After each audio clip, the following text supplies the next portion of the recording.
Municipal ఎన్నికలకు అధికార Congress party వ్యూహాలు రచిస్తోంది. ఇప్పటికే నామినేషన్ల ప్రక్రియలో వేగం పెంచారు హస్తం పార్టీ నేతలు. మున్సిపల్ ఎన్నికల్లో పొత్తులపై దృష్టి పెట్టింది కాంగ్రెస్ పార్టీ.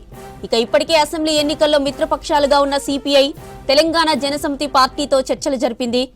మరోవైపు లోక్సభ ఎన్నికల్లో మద్దతిచ్చిన సిపిఎం పార్టీతోనూ కొన్ని మున్సిపాలిటీల్లో పొత్తు కుదుర్చుకుంది కాంగ్రెస్ పార్టీ.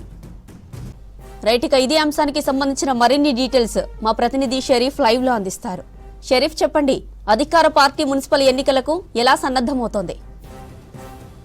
మున్సిపల్ ఎన్నికలు పార్టీ గుర్తుతో జరిగే ఎన్నికలు కావడంతో చాలా ప్రతిష్టాత్మకంగా అధికార కాంగ్రెస్ పార్టీ తీసుకుంది. దాంట్లో భాగంగానే పొత్తుల అంశం పైన 1-2 రోజుల్లో క్లారిటీ చెప్తామనేటువంటి వర్షన్ని పార్టీ వర్గాలు చెప్తున్నాయి. నిన్న డిప్యూటీ సీఎం బట్టి విక్రమార్క ఖమ్మంలో మీటింగ్ కాల్ఫర్ చేసి పీసీసీ పొత్తులపైన స్పష్టత ఇవ్వబోతున్నటువంటి అంశాన్ని చెప్పారు. ఇవాళ గాంధీ భవన్లో నిజామాబాద్ ముఖ్య నేతల సమావేశం జరిగింది మున్సిపల్ ఎలక్షన్స్కి టార్గెట్గా. సో సమావేశంలో మీడియాతో ఇంటరాక్ట్ అయ్యారు, కానీ పొత్తులపైన ఇప్పటివరకు క్లారిటీ ఇవ్వలేదు పీసీసీ మహేష్ గౌడ్.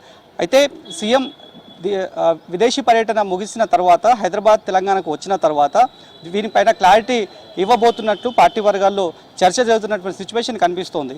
ఇప్పటికే మిత్రపక్షాలుగా ఉన్నటువంటి సిపిఐ, అదేవిధంగా తెలంగాణ జనసమితి పార్టీలు ఉన్నాయి. అన్అఫిషియల్గా ఎంఐఎం అప్పట్లో అసెంబ్లీ ఎన్నికల సమయంలో ఎంఐఎం అన్అఫిషియల్గానే సపోర్ట్ చేసింది అని పార్టీకి సంబంధించిన పెద్దలు కూడా ఒప్పుకున్నారు.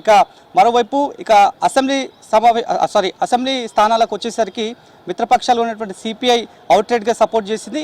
ఆ తర్వాత మళ్ళీ పార్లమెంట్ స్థానాల్లో సిపిఐ, సిపిఎం కలుపుకొని సపోర్ట్ చేసినటువంటి సిచ్యువేషన్ ఉంది అధికార కాంగ్రెస్ పార్టీ. కానీ ఇప్పుడు పరిస్థితి భిన్నంగా కనిపిస్తోంది. ఎందుకంటే భద్రాద్రి కొత్తగూడెంలో తమ ఎమ్మెల్యే కూనంనేని ఉన్నాడు కాబట్టి 60 డివిజన్లు కాను కొంతమేర డివిజన్లు తమకు ఇవ్వాలి, ఆ సమయంలో పూర్తి స్థాయిలో స్టేట్ వైడ్గా మా మద్దతు ఉండబోతోందనేటువంటి అంశాన్ని వామపక్ష పార్టీలు ఒక ఒపీనియన్ని పార్టీ పెద్దల దృష్టికి తీసుకొచ్చినట్టు, ఈ మేరకు పార్టీ అధిష్టాన నాయకత్వం అంతా కూడా ఒకవైపు చర్చ చేసిన తర్వాత దీనిపైన ఒక స్టాండ్ తీసుకోవాలని చెప్పి ఇప్పటికే ఒక డిసిజన్కి రావాలని చెప్పి భావిస్తున్నట్లు తెలుస్తోంది. సో దీనిపైనే పీసీసీ ఇవాళ మీడియాతో మాట్లాడుతున్నటువంటి సమయంలో కూడా పొత్తుల అంశంపైన క్వశ్చన్ చేసినప్పుడు కూడా దానిపైన ఏం కామెంట్ చేయకుండానే ఆయన వెళ్ళిపోయారు. కాబట్టి సో సీఎం వచ్చిన తర్వాత, భేటీ జరిగిన తర్వాత మిత్రపక్షాలకు సంబంధించినటువంటి అంశంపైన క్లారిటీ వచ్చేటువంటి అవకాశం కనిపిస్తోంది. మరోవైపు తెలంగాణ జనసమితి మాత్రం అప్పటి అసెంబ్లీ ఎన్నికల్లో అవుట్రైట్గా సపోర్ట్ చేసింది.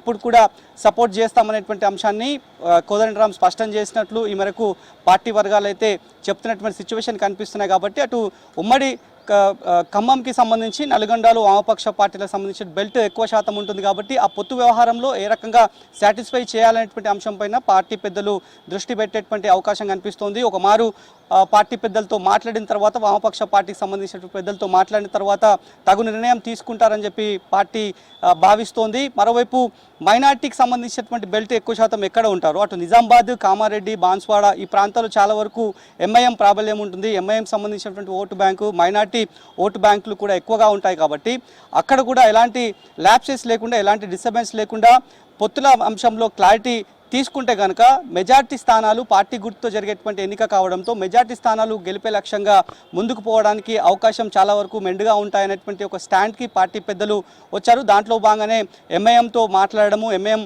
పార్టీ పెద్దలతో మాట్లాడడం, ఇదంతా కూడా ఒక ప్రాసెస్ ప్రకారం కంప్లీట్ చేయబోతున్నాం, త్వరలోనే నిర్ణయం చెప్పబోతున్నాం అనేటువంటి అంశాన్ని పార్టీ వర్గాలు స్పష్టం చేసినటువంటి పరిస్థితి కనిపిస్తోంది. మరోవైపు ఇవాళ మీడియాతో పీసీసీ మహేష్ గౌడ్ మాట్లాడారు.